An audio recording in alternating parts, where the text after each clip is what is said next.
আজকে আরতি রান্নাঘরে কি হয়েছে আমি জানি না, তবে দেখতে পাচ্ছি এখানে পেঁয়াজকালি ভাজা, ডাল, আর হচ্ছে এখানে একটা সবজি আছে কুমড়োর, আর এই আছে শশা আর ভাত।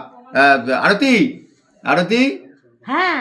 বলছি আজকে কি এই শুধু এই দিয়ে খেতে হবে না অন্য কিছু আছে? আরে না, আজকে শুধু চালাপোনা আছে আরে বাপরে, এই দেখুন বন্ধুরা, একেবারে বড় একটা চারাপোনা। আরে পাড়া এসেছিল তো? হ্যাঁ। বাহ বাহ বাহ, তাহলে আগে কোনটা খাবো? হ্যাঁ, তোমার যেটা ইচ্ছা সেটা এই খাও। আমি কিন্তু ওই পেঁয়াজ কালি একটুখানি খাই। হুম, আমি চারাপোনা নিয়ে নিই, ঠিক আছে? হুম, তুমি থেকে বড় চারাপোনা নেইছি। আচ্ছা আচ্ছা আচ্ছা, ওরে বাপরে, আহ আহ আহ, এই তো, এই দেখুন, আহ একটু ঝোল নিয়ে নিই ফুলকপি দিয়ে রান্না করো। ফুলকপি দিয়ে। এই তো এখনকার ফুলকপি। হুম হুম হুম।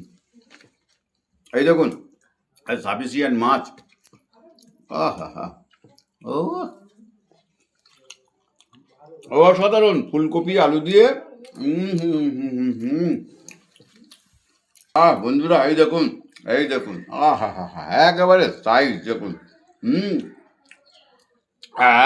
আমি তো, ও, এই যে,